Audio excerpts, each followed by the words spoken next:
Welcome to Hanging Out with Robert, that's me. This video contains things that I encounter throughout the day. If for some reason I complete a task and you would like to see the details, you can click on the link in the description area below.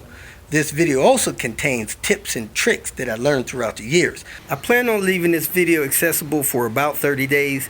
After that, you can view it through my Patreon account. Thank you very much for watching. Back on this V70R.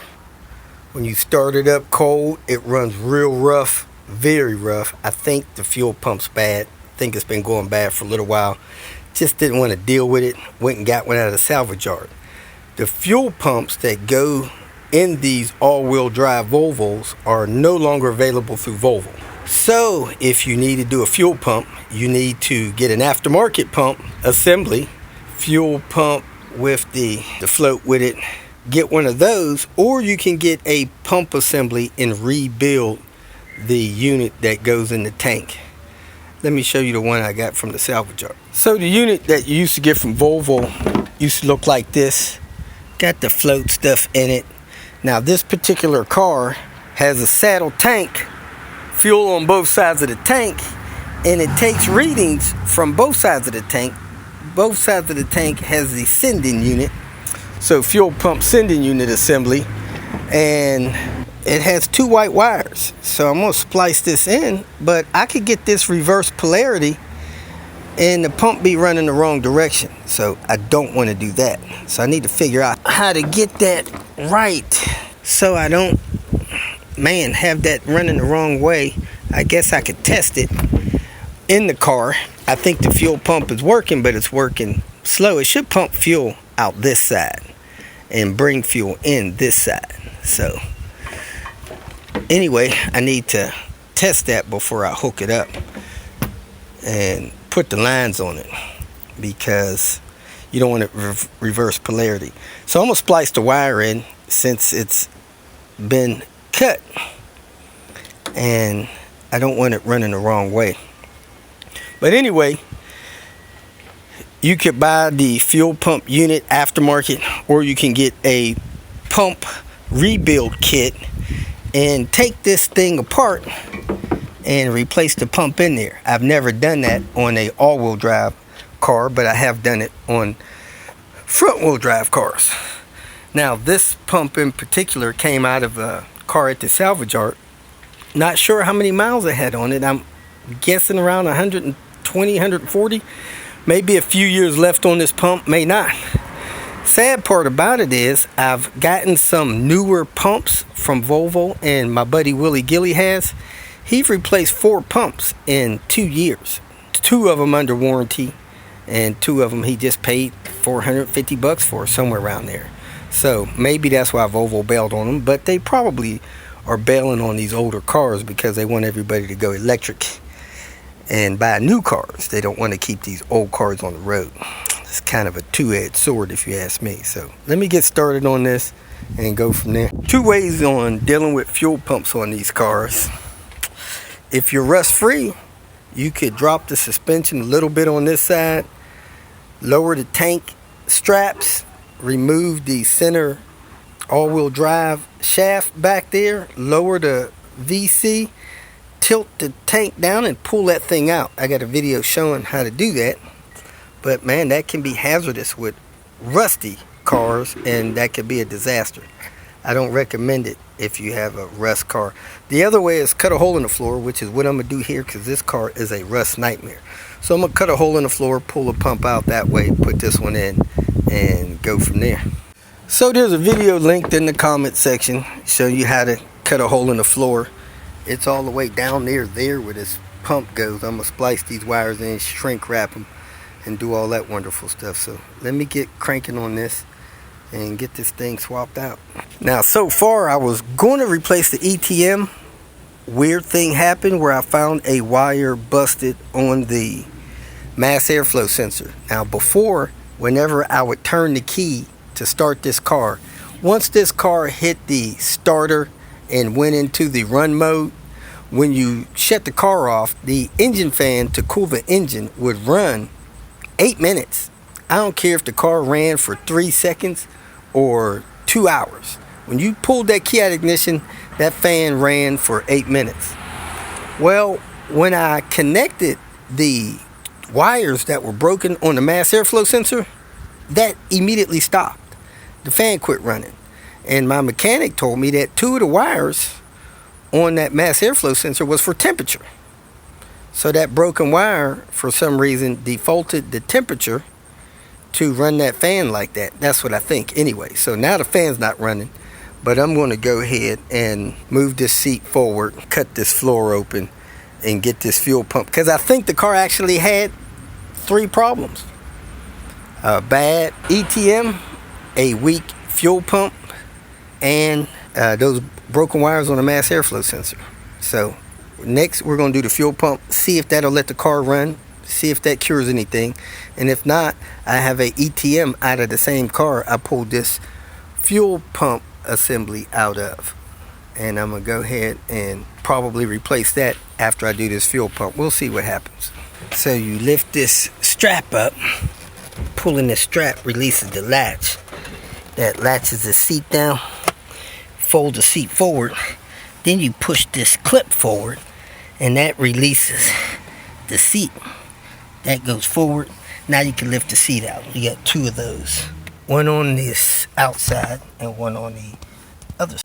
Then you want to pull a floor mat up and push the carpet up out of the way. Somebody's added some soundproofing down there, so I need to get that out of the way. This may be easier if you pulled that seat. Be easier to fold the carpet and this padding out of the way, but I got it out of the way enough. Let me work on this soundproofing and draw my target. Here it is looking from the door. I'm gonna come down this seam here. I'm gonna come from this point here, right before I get to the emergency brake cable. I'm gonna come up here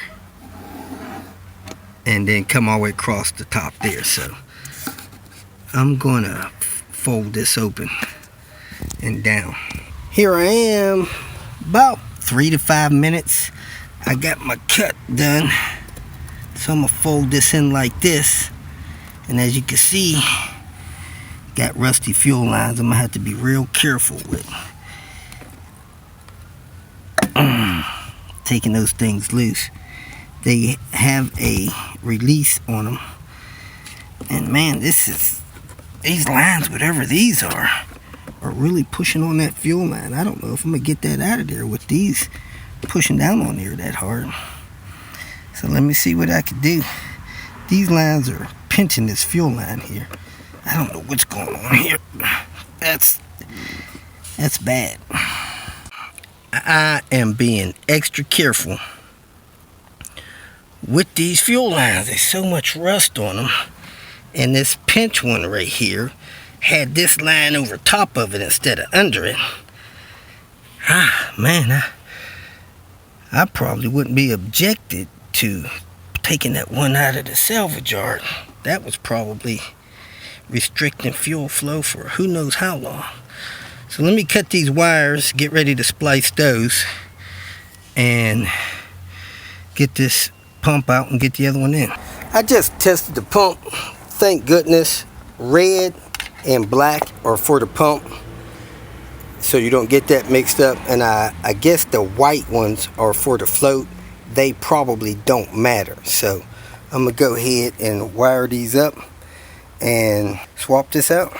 And this pump looks newer than the one that I got to put in there, but I think this is the date right there. I don't know if that's 0199, but it kind of looks like it. So let me set this aside. It's full of gas. The fuel level is right up to the rim of the tank.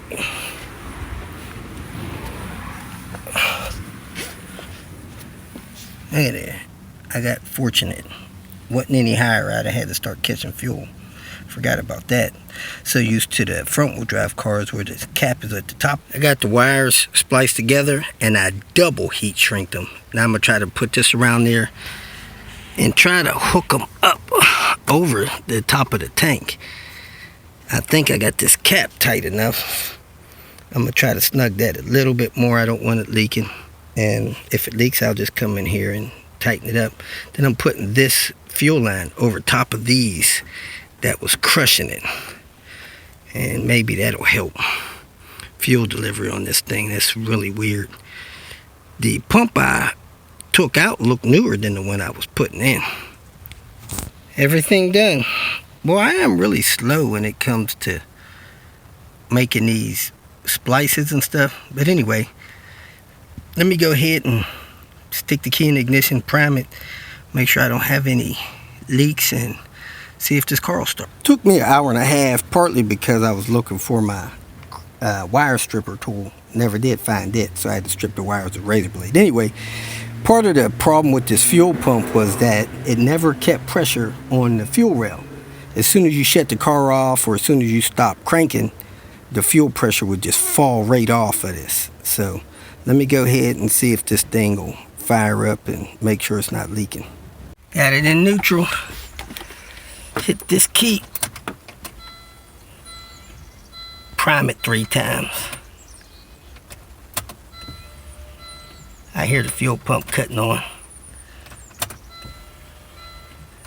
Now I'm gonna try to start it.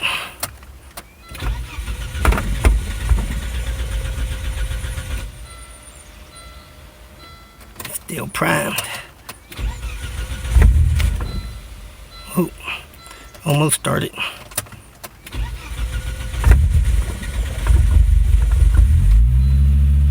Alright, it's running now.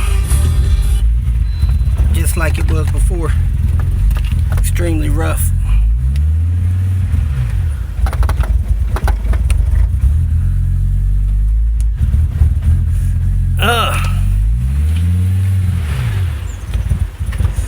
Man, ETM's next, people. Make sure we don't have no leaks down here. Nope, no fuel leaks with the pump running.